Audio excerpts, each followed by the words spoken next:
Hi friends, welcome to skinnovations. இன்னைக்கு நம்ம என்ன பார்க்க போறோம்னா சூப்பரான டிஃபரண்டான ஸ்நாக் தான் பார்க்க போறோம்.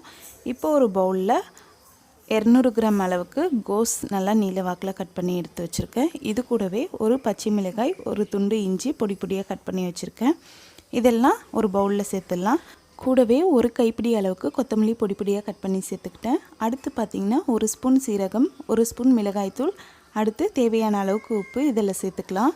சேர்த்துட்டு ஒரு ஸ்பூன் அளவுக்கு சமையல் எண்ணெய் விட்டுக்கலாம். அடுத்து நம்ம இதை கையாலேயே நல்லா மிக்ஸ் பண்ணி விட்டுக்கலாம். இந்த ஸ்நாக்கில் பார்த்தீங்கன்னா நீங்கள் பயன்படுத்துகிற கோஸ்க்கு பதிலாக வெங்காயம் கூட பயன்படுத்தலாம். அதுவுமே ரொம்பவே சுவையாகவும் கிறிஸ்பியாகவும் நமக்கு கிடைக்கும். இப்போ பார்த்தீங்கன்னா நான் இதை நல்லா மிக்ஸ் பண்ணிட்டேன். அடுத்து இதோட கொஞ்சம் கொஞ்சமாக அரிசி மாவு சேர்த்து நல்லா மிக்ஸ் பண்ணி விட்டுக்கலாம். ஒரே அடியாக நம்ம சேர்த்தோன்னா அங்கங்கே மாவு மட்டுமே இருக்கும், கட்டி கட்டியாக இருக்கும். அதனால் கொஞ்சம் கொஞ்சமாக நம்ம சேர்த்து இந்த மாதிரி கையாலேயே மிக்ஸ் பண்ணி விட்டுக்கலாம். இதில் பார்த்திங்கன்னா மாவு அதிகமாக இருக்கக்கூடாது, இன்க்ரீடியன்ட்ஸ் தான் அதிகமாக இருக்கணும். அதாவது இதில் பார்த்திங்கன்னா கோஸ் அதிகமாக இருக்கணும். நீங்கள் வெங்காயம் சேர்க்குற மாதிரி இருந்தால் வெங்காயம் அதிகமாக இருக்கணும். அப்போ தான் நல்லா டேஸ்டியாக நமக்கு கிடைக்கும். இதில் பார்த்திங்கன்னா 200 கிராம் அளவுக்கு கோஸ் எடுத்திருக்கேன். அதுக்கு ஒரு 100லேருந்து 150 கிராம் அளவுக்கு மாவு நீங்கள் சேர்த்திங்கன்னா போதும்.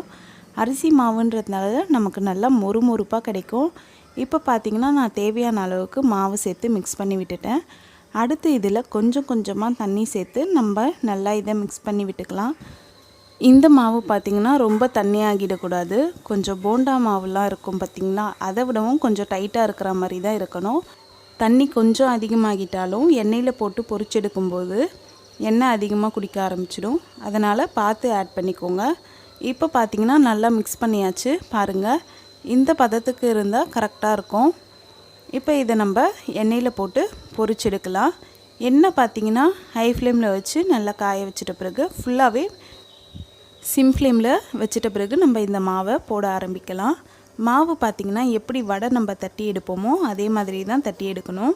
கைகளை ஃபஸ்ட்டு ஒரு தண்ணியில் நனைச்சிட்டு இந்த மாதிரி மாவை நம்ம பிடிச்சோன்னா நமக்கு கைகளில் ஒட்டாமல் வரும்.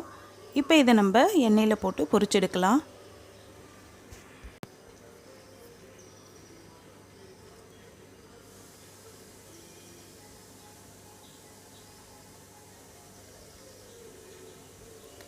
இப்போ இதை 4மே போட்டுட்ட பிறகு மீடியம் ஃப்ளேமில் வச்சு ஓரளவுக்கு இது வெந்ததும் திருப்பி விட்டுக்கிறேன்.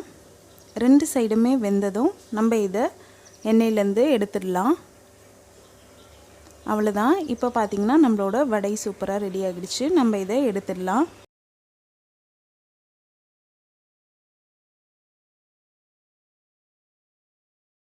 பாருங்கள், நம்மளோட சூப்பரான ஸ்நாக் 10 நிமிஷத்தில் சூப்பராக ரெடி ஆகிடுச்சு. சட்டுன்னு நம்ம ஈஸியாக செஞ்சிடலாம், ஹெல்த்தியும் கூட. நீங்களும் கண்டிப்பாக இந்த ஸ்நாக்கை செஞ்சு சாப்பிட்டு பாருங்கள். சூடான டீயோட இந்த வடையை சாப்பிடும்போது ரொம்பவே சூப்பராக இருக்கும். கண்டிப்பாக நீங்களும் ட்ரை பண்ணுங்கள், உங்கள் ஃப்ரெண்ட்ஸ் கூடயும் ஷேர் பண்ணுங்கள். இந்த வீடியோ உங்களுக்கு பிடிச்சிருந்தால் லைக் பண்ணுங்கள். நம்ம சேனலை ஃபஸ்ட் டைம் பார்க்குறீங்கன்னா மறக்காமல் சப்ஸ்கிரைப் பண்ணுங்கள். தேங்க்ஸ் ஃபார் வாட்சிங் ஃப்ரெண்ட்ஸ்.